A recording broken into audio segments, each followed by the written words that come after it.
And welcome in for our weekly, usually on Wednesdays, today on Tuesday because of my travel schedule, redrecover.com Inside the Paint. I'm Ira Winderman from the South Florida Sun Sentinel here in 18-degree Cleveland. He's Kurt Helin of Pro Basketball Talk, NBCSports.com in the sunnier Los Angeles area. And Kurt, we are 9 days away from the February 9th NBA trading deadline. Some rumors heating up. Your Lakers already made a deal. The Rui Hachimura deal. A lot more being talked about.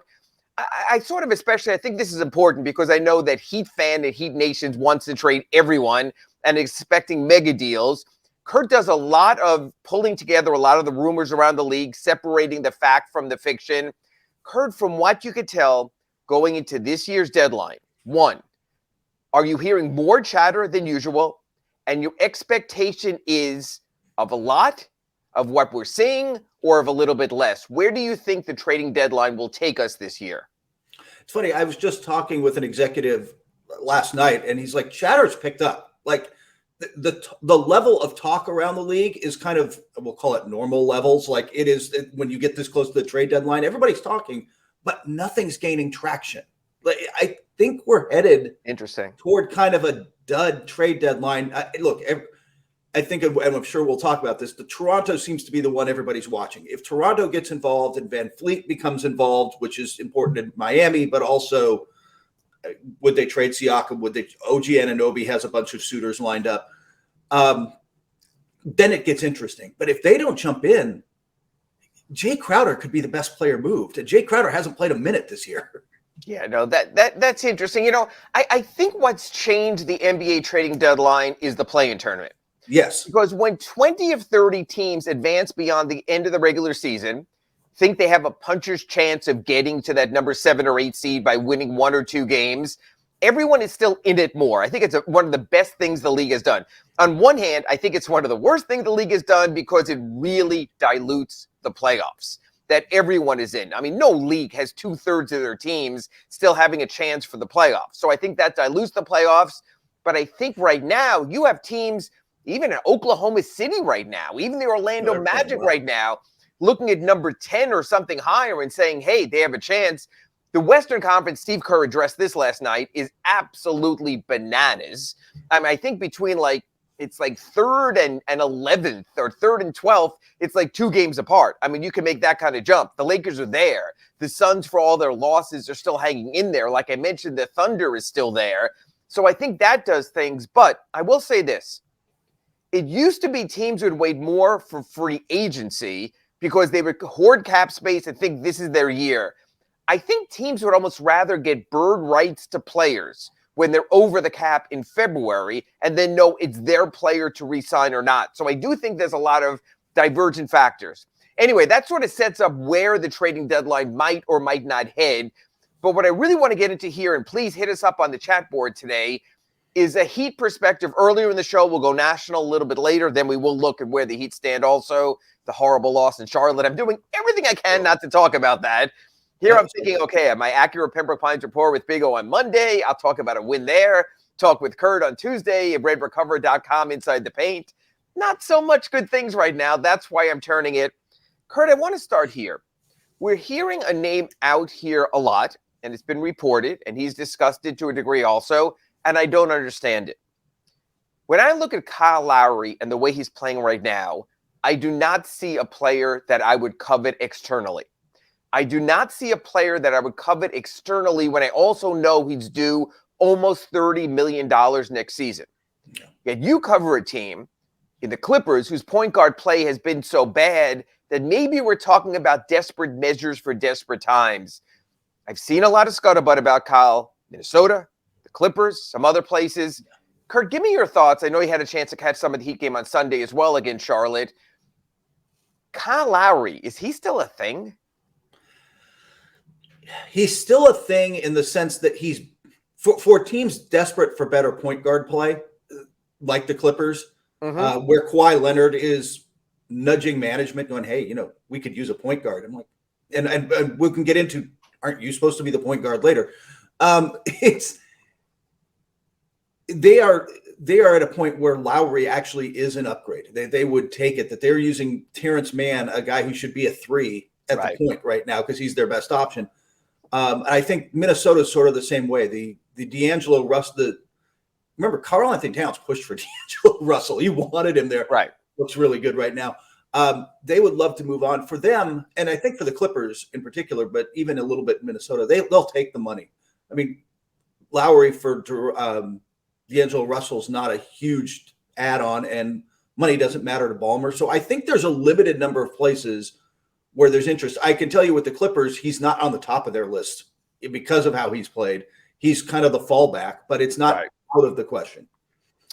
And that's interesting because you mentioned fallback. We're thinking about the same player. So I think what's going to impact the Kyle market, if there is a Kyle market, if the Heat want to trade Kyle, is the sort of name you didn't mention, but did mention, and that's Fred VanVleet. Yeah. There's something I've never fully understood when it comes to NBA trades, which is the trading of a player young enough, who's a cog you can build around, who's shown to have had championship success. In other words, last summer, I looked at the Spurs and I said to myself, they're a young team trying to develop players. Isn't that what DeJounte Murray is? Even if he was due a contract and due a raise, and said they traded him for more draft picks and cycle through. Okay, a little bit different situation. Fred VanVleet, unless I'm missing something, Kurt, and you've seen stuff I haven't, is still really good at a position of major need around the NBA with a team, unless I'm missing something in Toronto, that doesn't have a replacement option. It's not like, okay, the Toronto Raptors trade Fred VanVleet because they know player X is in the pipeline. I don't see player X in the pipeline there. Wrap my head around a little bit. Why is Fred VanVleet, other than heading into free agency, why is he so apparently available? I think you just nailed it. I think part of it is they're not sure they can re-sign him. Chris Haynes from Yahoo Sports talked the other day about this, and this rumbling's been out there. You may have heard it. Not everybody's happy in Detroit. I mean, in Detroit. Well, probably not in Detroit either, but in Toronto. That everybody's 6'8", and we've got all these switchable guys, and we're just going to run this thing at you. It seems to be wearing, and they're not only not winning, but it's worn on guys a little bit. That's why there's Nick Nurse rumors, which seems crazy, stunningly ludicrous to me. Like, he's a very good coach, but when you're losing that much, nobody's happy. And I think that's part of it. They're like, if he's not happy and he's a free agent and just decides I'll take a little less to be, because I think that's a concern around the league in general, right? Isn't it, Ira? The players make so much now.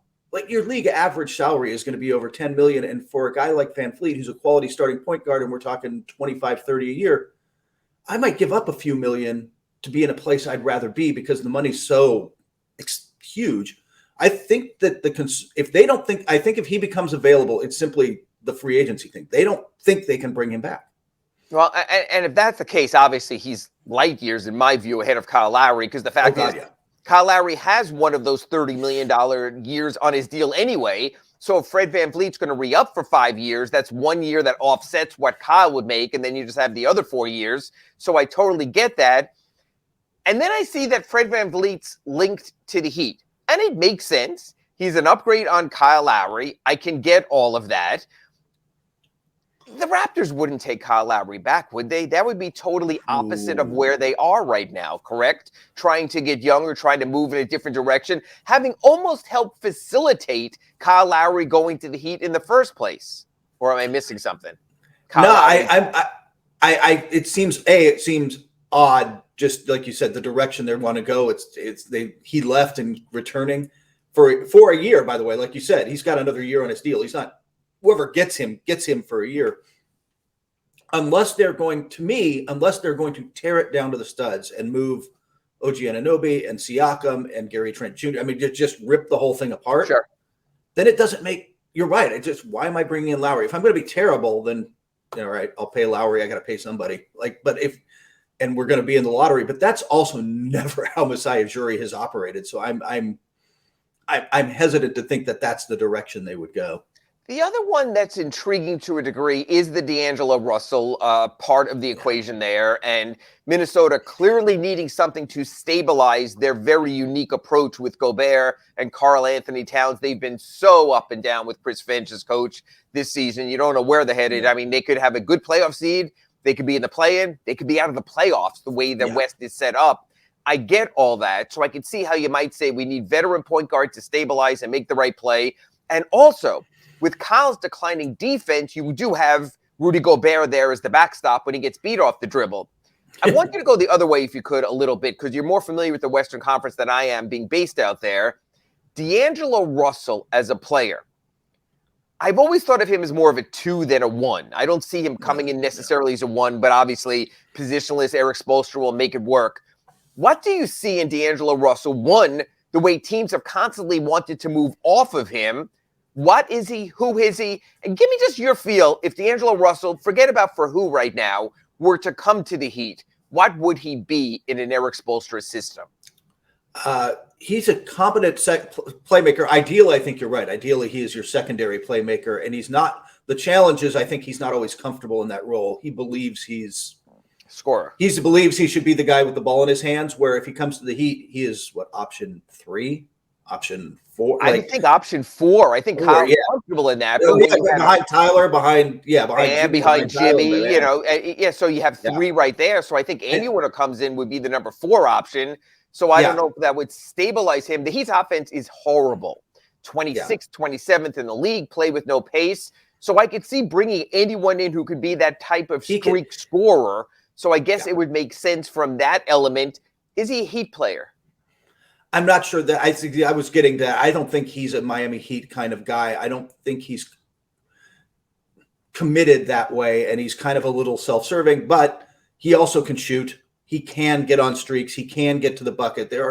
He absolutely brings a skill set, but in Minnesota, it was really evident. I've been watching the game last night.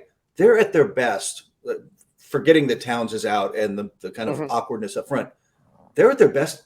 Anthony Edwards should have the ball in his hands. That is the guy who should be creating there, and you need a 2 there, and Russell's not totally comfortable playing the 2, and it just becomes or he wants the ball more. And I think that would be the challenge. If he comes to the Heat, he's an upgrade over where Kyle Lowry is right now. That's right. He is absolutely better than Kyle Lowry today, but long-term fit, I don't know. And I'm going to go blank off the top of my head how many years he has left off the top. I'd have to look that up, but he's not. He just doesn't strike me as somebody who's going to blend in. He's an impending free agent. Oh, okay. So you have a decision, which is good and bad, which is good because you get the trial run with the player to see if it works, which is bad because the way the market is, he's going to wind up with probably equivalency or close to a Tyler Hero deal, and then you're taking on another deal long-term. So I think that's somewhat of a concern also. So it's just interesting. There's part B to all these deals, and that sort of leads me to segue to the second major name I want to get here because I don't understand as much as other people are talking about it, and that would be Duncan Robinson. And I understand that some people still could see him as a salvageable outside shooter, which everyone needs shooting, that some still see him as young enough that he can be a contributor. But Kurt, so many people are lining up Duncan Robinson as a salary, as in he will go out at $18 million this year. We could bring in a player up to $25 million or so with the 25% trade rule. He has 3 years after this year left on his contract at almost $60 million. So let me ask you this. When an outside team looks at Duncan Robinson, wouldn't you agree they not only look at what he is now, but you have to look at the remaining money also? And that's a lot to take on just to balance out a trade.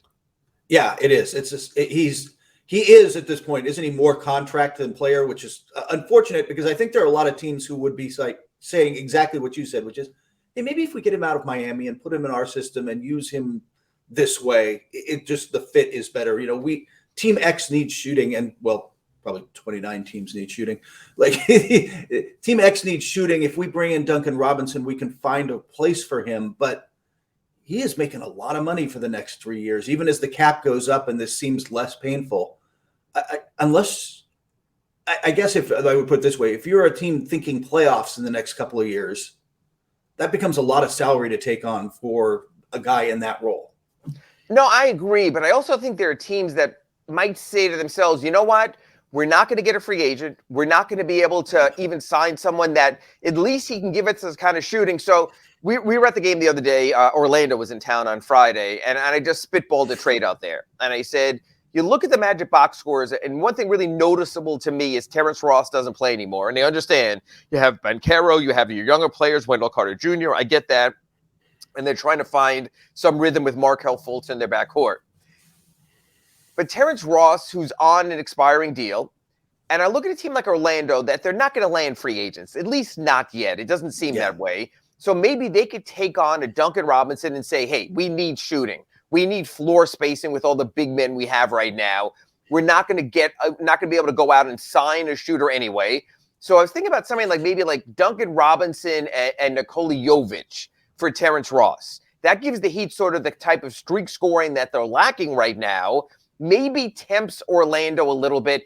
I think, Kurt, what the Heat needs, and you saw some of this in Charlotte and you've seen their struggles all year, they need that guy when it's all going to crap who can come off the bench and be selfish and be a pig and score 12 straight points and go on that streak scoring binge. Every team kind of needs that. And I think that would come with a lot less drama than, say, a D'Angelo Russell or someone who still sees star turns ahead of themselves. Actually, that's a really good point. And they missed that because Tyler was so much that last season as a sixth man. And that stabilizing influence off the bench who can, hey, we had a rough start for whatever reason, or, it was a really good night out in Los Angeles and we're not quite at the top of our game tonight. When they come you need that guy who comes off the bench sometimes and I think Brogdon's brought that to Boston this year. I think there's guys who do that and still, but yeah, he'd be Ross is an interesting fit. I guess the questions two questions. One of them for you. One of them is just where is Ross as a player right now? Because we just haven't seen him. It's a Jay Crowder thing. You just don't know. Some of these guys get buried on benches because the teams are going to youth movements, so you don't necessarily know. I want to go to the chat board real quick. Chase had a whole bunch of questions here. Can't get for them all. He says, why not trade Kyle Lowry for a bag of Funyuns? I like Funyuns, so I might have to weigh that a little and try to figure what size bag we're talking about. Like a big bag, not the little bag. Okay, well, again, you go to 7-Eleven, you get that big bag maybe. Chase also asked, can't they use the amnesty rule for Duncan Robinson? No, that was a one-time thing when there was a new collective bargaining agreement, which there might be again going into next season. Yeah. So you might be able to do that, but no, the NBA has no get-out-of-jail-free card. It's not like the NHL where you can pay a player off 50 cents on the dollar of his remaining money to make him go away. You are stuck with the deal unless you can lose the deal, which is why I personally believe if the Heat do trade Duncan Robinson, it'll have to be with a sweetener, with the draft choice, maybe with Nikola Jovic, maybe with another element. Kurt, I want to go real quick because we mentioned names who aren't playing and could play. I know our break's supposed to come up. We'll go there in just a second. I saw something out there today that I don't know if it was misaggregated, which Lord knows never happens, or actually was sort of put out there legitimately and credibly. But when it comes to the Jay Crowder deal, I did see Caleb Martin's name linked. I know you're not as close, and I'll give you my thoughts first, though. My thought is Caleb Martin right now, for in the moment, is a better player than Jay Crowder because, one, he has played, even though he's dealing with a quadricep injury. Jay Crowder, you need a ramp up. It could be at least a month or so. And I think Caleb Martin, for what the Heat are trying to do, might be the better fit if his three comes around. Kurt Helin, if you're the Miami Heat, would you offer Caleb Martin for Jay Crowder? Two, if you're the Phoenix Suns, is Caleb Martin enough for Jay Crowder? Better. It might be at this point for the Suns, just from the Suns' perspective, the offers are weaker and weaker and weaker because if I'm getting him, and he's a free agent again, he's a guy you've got to re-sign, you've got to get a deal. I've only got him for 30 games for sure. I'm not giving you much. Like the offers have gotten worse and worse and worse, and they kept holding out for a first, and now they're, again, they might get a bag of Funyuns. It's not going to be that great. I'm with you though. I don't know if I put just off the top of my head. I don't know that I'd put Caleb Martin in just because again he's on an affordable deal for 3 years, $20 million. Yeah, and you got that locked up. And he's as good or better than Crowder, and you're going to pay him half as much. And here's the thing. Jay Crowder is looking for the very deal that the Heat didn't give PJ Tucker. The 3 years, the $30 million. So if the Heat weren't going there a year ago, when I think PJ was even a better fit for the Miami Heat than Jay Crowder was, I think it gets interesting there also. Anyway, that's our Heat look at the trade deadline. I want to go around the league with some other names. And folks, if you're on the chat board, you want to throw them to the Heat, I get that also. So we will get to all of that after this break on redrecover.com. Inside the Paint. And we're back on our weekly, moved up to Tuesday this week, usually Wednesday, 9 a.m., redrecover.com inside the paint show. I'm Ira Winderman from the South Florida Sun-Sentinel in 18 degrees Cleveland, Ohio. He's Kurt Helin in the LA area, much warmer, for Pro Basketball Talk at NBCSports.com. In our first segment, if you missed it, you can catch it on all the Big O Show podcast outlets. We talked about the Heat trade options, what they might or might not do. Want to spin it a little different direction and go around the league a little bit right now. Kurt, you mentioned this in our first segment, and usually I play this game every year. I try to figure if the Heat are going to make the playoffs in the old days, what 7 teams weren't. In the new days, what 5 teams won't, so at least you get the play-in. So in the East, we know that Charlotte and Detroit, even with the Heat losing to Charlotte on Sunday, are pretty much tanking it out of it. I would think Orlando with their young core is out of it. So I was trying to come to the other 2 teams who I figure just aren't going anywhere this season. And one of them sort of surprises me, and we spoke about it with Fred VanVleet in the first segment here. The Toronto Raptors. Yeah. Are they toast for the season? Are they just getting ready to move to their next iteration? I think so. I'm with you, by the way. I had them in the top 6, frankly. I thought the Heat would be better, but I thought that this Raptor team was tough to play against. They're long, athletic, and switchable, and maybe it's not a great playoff system, but it's going to win you a lot of regular season games. It just hasn't been that way. And now there's buzz about, like Chris Haynes was talking about players being unhappy there, and the playing time minutes are funky, and Nick Nurse is in trouble.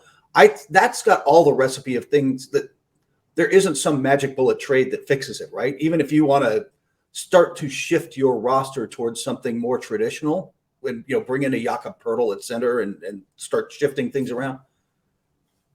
How much are you going to win this year? Like, I don't think they're much of a threat this season. I mean, maybe they're certainly going to hang around for one of those play-in spots, but I'm with you. I'm not intimidated by them.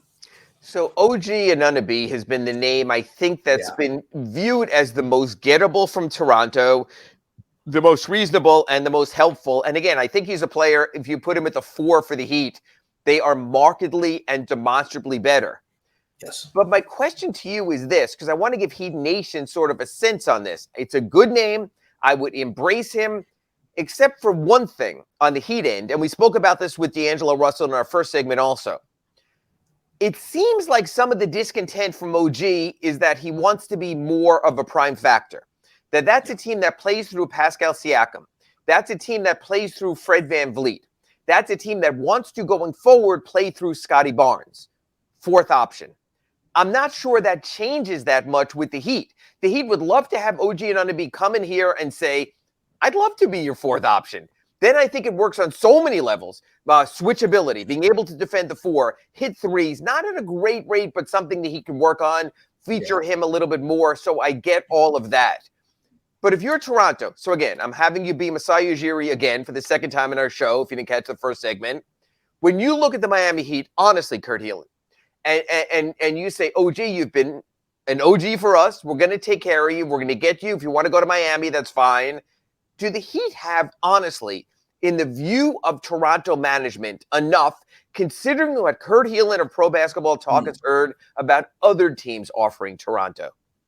Yeah, there's a lot of teams lining up, and it's going to take a couple of firsts, a couple of really good firsts, or maybe a third one if the Knicks really. I mean, the Knicks have a ton of firsts. Some of them are kind of heavily protected, so they're not thrilling. But you can balance the salaries out. Again, I think they'd probably take Duncan. That might be a team that takes Duncan Robinson back and says, "Hey, we can use him as a shooter and find a spot for him and use that in somebody else, a minimum player, whatever it takes. Maybe Jovic to balance out the salaries, but you're going to have to throw in some firsts to enough firsts to entice them beyond the teams that are lining up to throw firsts at them for."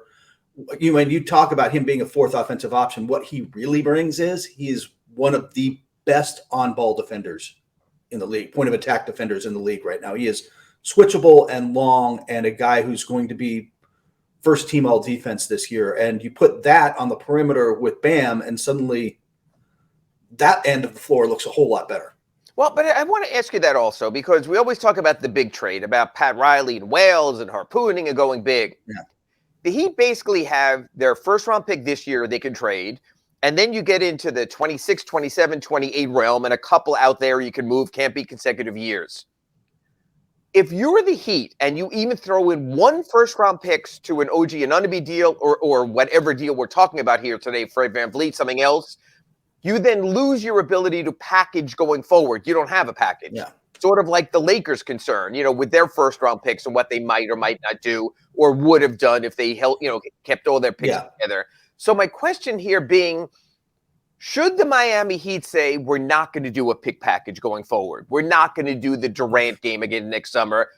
Because I think once you give up even 1 pick in a trade now, say even your 23 pick, you're sort of out of the pool play, I like to call it, for draft choices. Is OG Anunoby a good enough name to take yourself out of whale hunting down the road? I don't see, that's the thing. I don't think he's ultimately I think he is a third best player and the defensive stopper on a really great team. If your goal is to go get another, top 20 NBA player, whatever, wherever 25, wherever you want to draw that line, then no, you're going to need those draft picks because that's kind of the cachet these days to go get those kind of players. So it's an issue. That's a really, I guess the question, and I'll ask you because this is something you're close to. I mean, this is always a team that's in it for now, in it to win it this year, in it to do it. And Anunoby makes you better now, but where does that leave you? Are you willing to do that to sacrifice the ability this summer or 2 summers from now to go after, player X who becomes available? And again, I always look at deals this way: is where does it put you down the road for championship contention? So I'll ask you this: knowing what we know about the Celtics, knowing what we know about the Nets, knowing what we know about the Bucks, knowing what we know about the 76ers, is a core of Bam Adebayo, OG Anunoby, Jimmy Butler, and Tyler Hero a championship constantly contending team, or is it just a good team? Well, that's a good question. My gut instinct, and just because Butler kind of plays inconsistently, is that it's on the. I'll put it this way: I put him on the second tier of contenders. If things really kind of go our way, we can do this, but we don't have a lot of margin for error in the playoffs. Where I think Boston and frankly Philadelphia might be the best of the group the last few weeks. Right. Those kind of teams have more room margin for error. More things can actually go wrong and they'll be fine. Yeah, no, I think that's interesting. I want to get to another name because we hear the Clippers are active. I mean, the one thing we know is Bob will spend. He couldn't give a rat's butt about the tax going forward. He has his new arena coming in Inglewood. He has his TV deal, his network. He's just, he's thinking big picture beyond tax. There's a player there that I think is the swing player in trades. And I'm just curious. I want to get Norman Powell thoughts from you as to who he is and what he is, and that if there were to be a Kyle Lowry trade, and if a Norman Powell was to be available, what is Norman Powell? Who is Norman Powell? And how does Norman Powell help or maybe just used to be someone? You were talking earlier about the need for Miami to have a glue guy, 6th man, who comes in off the bench and can get you buckets or stabilize things. That's Norman Powell. He is. It's a down year for 6th man of the year, frankly. There is no Tyler Hero running away with it this year. That said, he's in the mix because of what he brings off the bench. He is such a Swiss Army knife of a player who can do a little bit of everything. He defends pretty well, but he's also, hey, I can create off the dribble. I can catch and shoot threes, whatever role is needed that night. And that kind of versatility is just so hard to come by. Like, I think he would be, and by the way, a very Miami Heat style player and just a cerebral high IQ kind of player. Like, he'd be a great fit. Do you think the Clippers would be willing to part with him in, say, a Kyle Lowry deal? You're going to have, that's a good question. They are so desperate for a point guard that maybe, I think they realize Norman Powell is their best trade chip in a lot of ways. There's just a lot of interest in him around the league, just because of his versatility. But I don't know if they do it again. You might have to throw in a little Jovic. You're going to have to give them something maybe in addition. And it'd be interesting to see, because Norman Powell doesn't work out financially. The Clippers are loaded with those.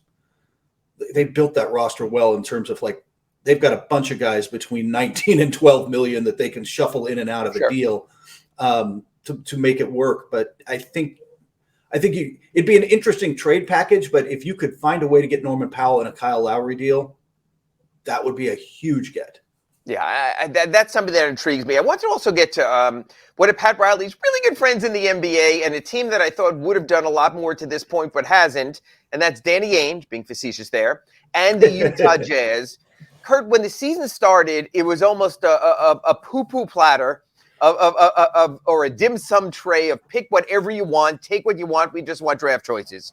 And there were so many names down the line there, from Jared Vanderbilt linked to the Heat to Mike Conley being linked, actually another very good name for the Clippers there, Kelly Olynyk being there, just all these veteran types who didn't fit the rebuild. I think Larry Markkinen is sort of settled in there as a piece of the future. Walker Kessler is settled in there as maybe just as good as Rudy Gobert after all. So they're starting to get things lined up there.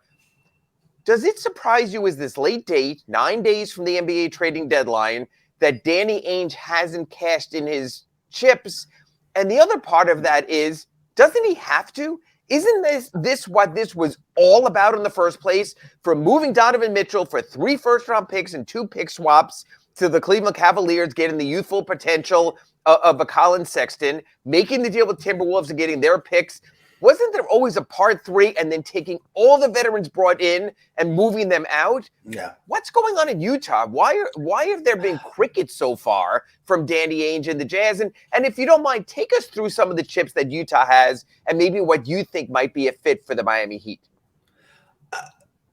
It's interesting. I think the winning threw them off. I don't think they expected to come out with a 10-3 to start the season, something like that.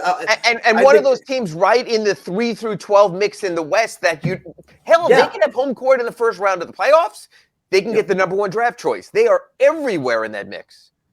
They've come back to earth since that hot start, but yes, they are good enough. And Lowry, you're right. Markkinen has settled in, and the ownership there loves Jordan Clarkson, who was one of those guys we thought would be on the move, and it may not now. Just like they may just live with it and try to win some. If they make the postseason, they'll be ecstatic as fans and as ownership. But I'm with you. It kind of, and where are you going with the team led by Lauri Markkinen? You're okay. You're fine. You're in the middle of the pack. I'm going to interrupt you here for a second because that's another name. Jordan Clarkson would help the Heat with his offense also, wouldn't it? Oh, yeah. Jordan Clarkson's a former 6th man of the year who's just a microwave off the bench. Who could literally fill the Tyler Hero role that they've been looking to fill all season. Again, the Heat could offer a first-round pick. They could offer Nikola Jovic. They could offer matching salaries there also and get something done.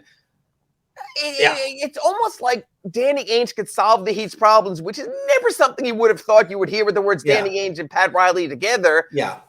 But they've got to move.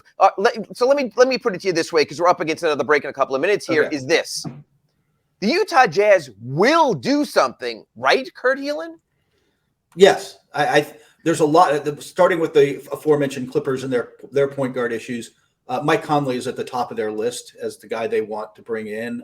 The other guy getting a lot of buzz out of there is Malik Beasley, who's another one of those, can do a little bit of everything, shoot the 3 wings. So one or both of them will be on the move, but you're right. It's been a really quiet out of, maybe that's just because Danny Ainge is good at this, and Utah's never been a leaky organization, frankly. Much leakier now, frankly, than it was. The previous organization was just crickets. Right. I don't know. Maybe they've got something coming, but Danny Ainge can't have built this team to be stuck in the middle, right? Like and just the fact that I don't get it. They moved Mitchell, they moved Gobert, they moved Bogdanovich, they've moved to the future, and yet they have these guys that I don't think are future pieces. I mean, especially a guy like a Mike Conley Jr., who you're right. I think if Mike Conley Jr. goes to the Clippers, he might be contending for a championship this season. It might be the ultimate carrot to throw a player. I think he has more in his tank. Real quick, and I know you hate when I do this, more in his tank right now to help a team. Kurt, you've just been named general manager of the Clippers. We've moved Lawrence Frank out. If you had a choice between Kyle Lowry or Mike Conley Jr., which direction are you going? Conley. Yeah, Conley's just a better player right now. And I would think so also. So I've tried to set up sort of some of the Heat possibilities there for the trade deadline. We will have one more show next Wednesday, a day before the trade deadline. I think we'll probably have some deals, or at least strongly rumored about to happen next week. So we'll get back to that. But after this break on redrecover.com Inside the Paint, I want to get into a couple of things. So Kurt, I'll give you about 90 seconds to prepare your notes. All-Star reserves named tomorrow. Where did Jimmy Butler and Bam Adebayo stand? Look at the standings right now. The play-in, the Heat, very tenuous in number 6. The loss to Charlotte didn't help either. Where we think the Heat might land, what they have to do so they don't land in that spot. So we'll get to standings. We'll get to All-Stars. We'll get to more of your questions on the chat board after this break on redrecover.com Inside the Paint. And we're back for our third and final segment on this week's redrecover.com Inside the Paint. I'm Ira Winderman from the South Florida Sun-Sentinel here in Cleveland. He's Kurt Helin from Pro Basketball Talk and NBCSports.com out in the Los Angeles area. Usually we're on a Wednesdays, 9 a.m. This week I had to move it up to Tuesday because of my travel tomorrow. Off to New York, hopefully warmer than 18-degree Cleveland. If you missed either of our first two segments, you can catch them on any podcast outlet for the Big O Show. Big O will be back at the top of the hour talking Senior Bowl and Tua. And, well, maybe the Dolphins actually will have a defensive coordinator formally today. We'll find that out later, top of the hour. Kurt, before we went to the break, we were talking about a couple of things.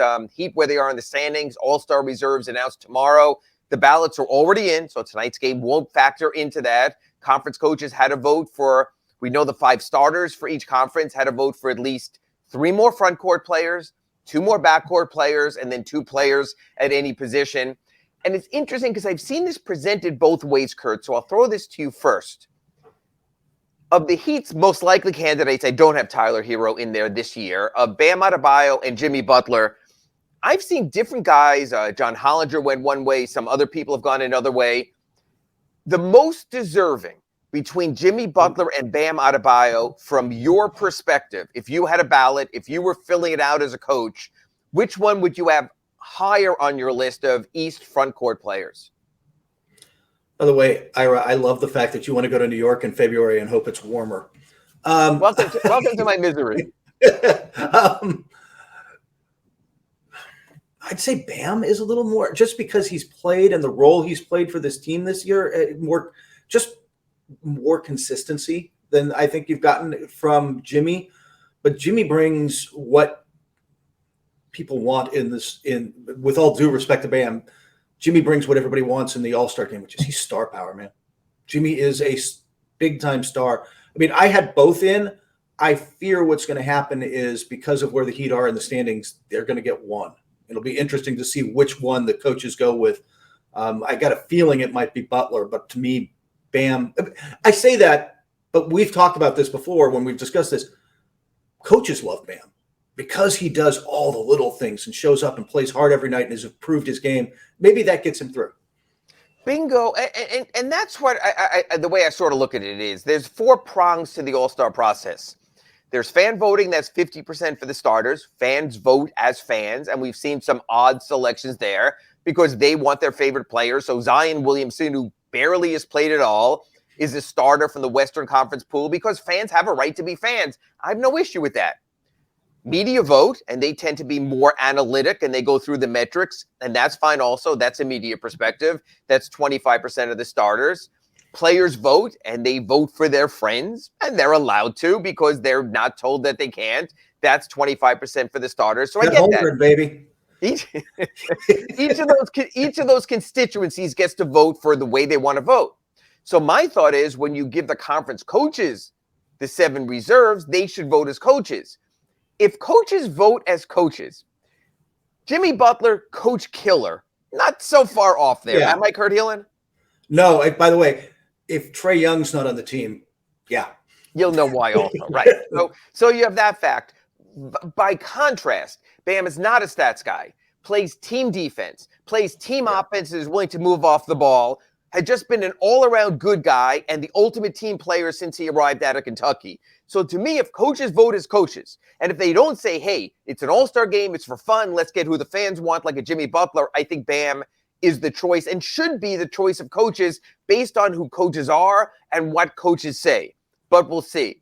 The second part of that equation is, and we've spoken about this in ad nauseum, and yet it's the theme of the season, with players sitting out, and again, we saw that last night in the game in Brooklyn with Davis and LeBron being held out, is missed time, when you look for Jimmy Butler and all the game he's missed, do you think the coaches might have said it at one point, he's missed too much time, we have to vote for the guys this season who are all-stars? Or do you think they looked at the fan balloting and they said, you know what, if Zion is starting, that's all out the window? How much do you think for reserves and even overall, Kurt Helin, that missed time should count when you're picking for all-stars for the 2023 NBA All-Star Game?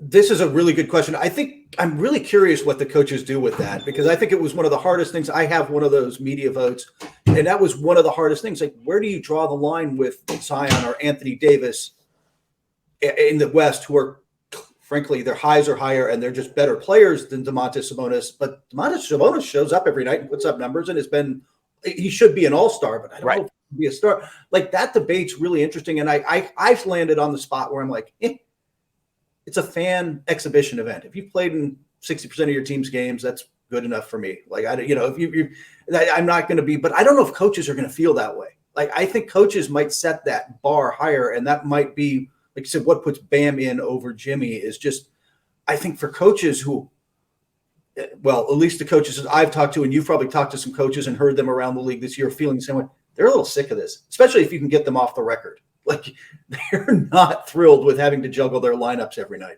and play the damn game. And I totally agree with that. So I do wonder how much they take that into account. I want to ask you also, because you mentioned you talk to coaches, you also get in locker rooms over there at the Crypt where the Lakers and Clippers play, and going and visiting locker rooms also. The All-Star Game this year is February 19th in Salt Lake City, Utah. 1, it's February 19th. 2, it's very cold in Salt Lake in February. 3, It's Salt Lake, which I know has come around a little bit as a destination, but let's not kid ourselves. All things being equal, which do you think weighs more on players? I could be in Cancun instead, or just the ego of, and this is an ego-driven league and a marketing-driven league, do you think players want to be there to the point that they will be crushed if they're not named by the coaches tomorrow? Or do you think there could be a degree, Kurt Helin, of, I escaped Utah in February, I'm going to be in Cancun for a week instead of just for 3 days? I think it kind of depends on where the player is. Like, right? Look, if you're a marketing juggernaut a la Kevin Durant, you want to be there, right? Like, it's just part of it. I don't think people realize all the marketing, all the hoopla, everything that goes on around the All-Star Game's almost incidental to the weekend of events. But I think for a lot of players, I remember Tim Duncan, this dates me a little bit. Tim Duncan at the end was literally like lobbying not to be an all-star by the coaches. Like, I don't want to go. I don't want to be there. I think there's a lot of players who would, if you've been an all-star a few times and your reputation established, you've gotten paid, I'd rather be with my family or be in Cancun or be wherever. Than they're not that thrilled about. It's like I said, it is a long weekend of events if you're there. And all of them have flights booked out. Whoever is the guys going, those starters already have their private jets lined up to fly out at 11 o'clock or whatever on that night. Like, they are going to be gone from Salt Lake as fast as they can get out the door. And that's the thing with the 2-hour time difference. It's not like they have to leave like in the middle of the night like they did after Cleveland in the East. A lot of times the Players Union holds a meeting in the Bahamas the day after the All-Star Game. Players wind up getting there. They want to get out. So I do think it'll be interesting. The NBA has compacted it. Matter of fact, typically the way it works is on the Friday before the All-Star Game, there's a media day, which just, it's almost like the Super Bowl, not to that degree, but it's nonsense. It's close, yeah. Then there was a practice on Saturdays, but I wonder this year, Kurt, how that plays out, because no one knows what team they're on. So it's not like Team Durant or Team LeBron can line up, because until the All-Star Game begins, the coaches don't even know who's on their team. So I wonder if that session even happens, or maybe they move away from that. So I think that'll be interesting. So the formatics change there to a degree also. So I just think that this year, if a player doesn't make it, they won't be as crushed. Anyway, I got away from the chat board, and that's my fault, so I understand. Real quick, I want to go back to what we talked about in the trade deadline. C. Dollar brings this up. If the Heat do move off of Kyle Lowry, maybe to the Clippers, they might need a point guard back. C. Dollar said, I'll take Reggie Jackson back. Kurt, Reggie's been really bad this season, hasn't he? Yes, yeah. He has not been good. He is not an upgrade. In fact, you'd almost, frankly, just because of he's a Heat-style player, I might ask for John Wall. I might ask for. And he spends a lot of time in Miami. Yeah. He's not been great either. He's available for a reason, but he's more of a Heat player, I think. Reggie brings a lot of Reggie believes in Reggie. Reggie does not lack confidence and all the good and bad that comes with that. But look, they're starting Terrence Mann at point over Reggie. Should tell you all Ty Lue is a really good evaluator of talent and coach, and it's not an accident. So I agree with that. We were debating the Heat's primary choice if only one gets in as an all-star. Universally here on the chat board, it's in favor of Bam. Papa says that. Good. Breezy says that. C. Dollar says Jimmy doesn't show up enough to play. So I get all of that, and it matters. I can't get the full name here, so I'm not going to try it. I call him Nara. But the question here was, do the Heat really have an all-star level player? Because if they did, they wouldn't be mired in this mediocrity right now. I think people sometimes confuse all-star with all-NBA. All-stars are 24 players, all-NBA are 15. That's the difference. I'm not sure the Heat has an all-NBA player, but I think for all-stars, I think you would agree, Kurt, that at least Bam and Jimmy will be and were in the coaches' discussions when they were going over their staff, correct?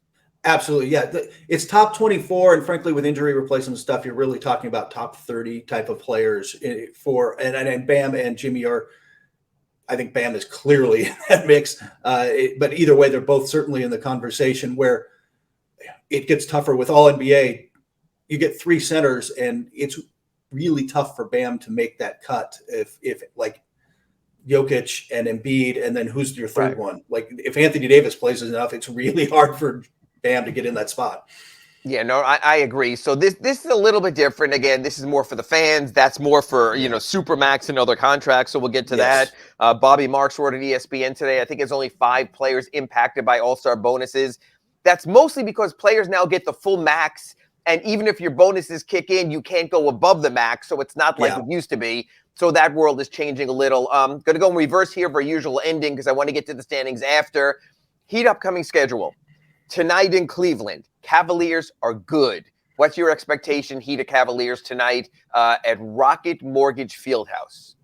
Do the Heat warm up enough to play? I think this could be – the Heat have to bring it. Like you said, the Cavs have not been quite as focused lately. They look like one of those teams kind of young and checking their watches like, hey, when do I get to Cancun?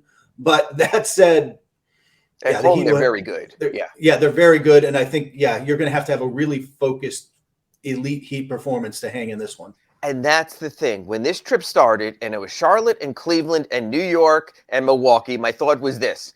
2-2, you come back out 6 games over, you're fine, heading to the trading deadline. But now that you lost Charlotte, you got to steal one somewhere, is my thought. So you have Cleveland tonight. I think it's a really tough matchup for them because Cleveland not only is number 1 in the NBA in defense, but with Garland and with Mitchell, they're just going to outscore you. I don't think that he can keep pace with the Cavaliers. So if Cleveland's players have their typical scoring night, I think the Heat are screwed, but we'll see unless the Heat can tighten the clamps. After tonight, they go to Madison Square Garden, which everyone visiting team gets up for. Knicks actually have a losing home record, which is kind of odd to be in the spot they are. Heat Knicks on Thursday. Your thoughts on that? I like the Heat in that game. Like you said, I don't think they sleep through that one, but that is looking at the standings, like we'll talk about in a minute, I don't want to say must win because it's not must win in that sense, but it's whatever's next to must win. It's that. I think it's must win. And because we'll talk about the standings in a moment, we'll get to that. So I do. And I think it's must win on this trip because you don't want to have a 1-3 trip. I also think because the Knicks are playing the Lakers tonight and it's LeBron and everything, I think a lot of the emotion of their week coming off the game against Brooklyn, then the game against the Lakers, I don't know if the Heat will have as much of a buzz as it used to be in the Big Three in the Wade years. So I'll be curious to see if the Knicks get up for that game without Mitchell Robinson. They're a different team, so I think that'll be interesting. They do have athletic wings, but the Heat tend to shut down young guys when they're on point defensively. Then you go Saturday to play the Bucks. The Heat are 2-0 against Milwaukee, but they're 2-0 against Milwaukee without Giannis. He missed that baseball-type series in Miami when the Heat won those games. I would think the Bucks would want to make a statement being 0-2 against the Heat, Kurt. I would agree with that. And also, I think they had a slump for a while. They've had a couple of better games. Giannis has played more like himself of late, which is which is bad news. It's not that Bam isn't maybe the best defender on Giannis in the league or one of them, but nobody stops Giannis when he's rolling. Yeah, I mean, 50-point Giannis, he just shows when he's on, he's on. I think they'll want to make a statement against the Heat. I don't know their schedule exactly if it's a back-to-back situation, but I think otherwise that they'd be ready for the game, which brings me to close today's show on the redrecover.com Inside the Paint show. When I look at the standings right now, and even some of the recent results, the Heat losing, the Cavaliers getting the Clippers without anyone on Sunday and just destroying them. So right now you have Boston slipping a little bit, but still showing that they could be quality when they're whole. You have Philadelphia, the hottest team in the NBA, being who we thought they would be with Joel Embiid and the backcourt of Maxey and Harden. You have them at the top. You have Milwaukee, now that Giannis is back, completely different team, sort of locked into a top 3 there right now. You have Brooklyn, who's barely staying afloat. Kyrie's playing great, but Durant, possibly within a week of coming back. He said he wants to be back before the All-Star break. Well, their game right before the All-Star break is against the Heat at Barclays, so he could be back for that. I think Brooklyn has shown, Kurt, I think you would agree, with Durant and Irving, they're pretty much on point as a possible top 4 team. Yeah, definitely. Whatever questions we've got about them are deep playoff questions, not regular season. So I put them. It's hard to beat a team that has Durant playing like that. Yes, and Kyrie playing the way he's playing, even without Durant. And they're role players to come together. Claxton's having a very good season this year. Yes. Seth Curry's getting back in the mix there. I think they're fine. Cleveland, who we talked about, the Heat played tonight. They're very good at home, a little shaky on the road. But I think the top 5 in the East is largely set unless the Heat pull an upset tonight. So to me, number 6 and avoiding the play-in comes down to the Heat, the Knicks, and the Atlanta Hawks. The Hawks do this all the time. They get on a winning streak and you say they're back and there's something. Here they come, and then they hawk. Now, last night they didn't have Trae Young when they lost the game. Does Atlanta have the staying power to contend to 6th, or are they just going to be like last year in another play-in team? I think they're like last year in a play-in team, and which is internally very disappointing. But you look at the front office shifts there, and now Collins is not going to be traded, or what? I don't know what this team is trying to be. They're not. Nate McMillan and the star player aren't getting along. Just all that internal strife leads to losses. Yeah, I'm not writing off Atlanta because as long as Trae Young and DeJounte Murray are there, they can outscore you and win games. To me, it'll come down to the Heat and the Knicks for number 6. Folks, if you have any issues with him, you can see there right below, next to his name is his Twitter handle. I'm sure you could DM him. He follows everyone. The Heat or the Knicks, which do you think trending or setting up better for number 6? I think the Heat. I think that they're finally getting healthy. I think they've just, in flashes, have played better lately, as long as Jimmy plays. The Knicks have had their moments. Randall's coming around. Brunson's been worth every penny, but I still think the Heat are just a better team. And I'd have to look. I don't know which team has the tougher schedule off the top of my head. Heat has a pretty tough schedule because they played a lot of cupcakes early. But actually, I know the Knicks, but honestly, I think as I remember now, the Knicks had one of the toughest schedules remaining. Well, but the difference is the Heat don't have to go west anymore. As a matter of fact, they don't have any games in the Mountain and Pacific time zone. They've been better against the Western Conference this year, though, which is interesting because that is a tiebreaker. One thing that will factor major into this, Kurt, is this. After head-to-head, the second tiebreaker is if you're a division champion. Well, if we both say the Heat are going to finish ahead of the Hawks, the Heat are going to win the Southeast. If you win the Southeast, you get that tiebreaker. So I think that could come into play also with these teams so tightly bunched. We'll know a little bit more. Heat Cleveland tonight, Heat in New York on Thursday, Heat in Milwaukee on Saturday. Do not play again until Kurt and I talk next Wednesday on redrecover.com Inside the Paint, where we'll have a better sense about the trading deadline. So take a deep breath, buckle up. It's going to be an interesting week. He's Kurt Helin from Pro Basketball Talk. I'm Ira Winderman from the South Florida Sun Sentinel. That's your redrecover.com Inside the Paint for this week. And right now, the Big O Show rolls on.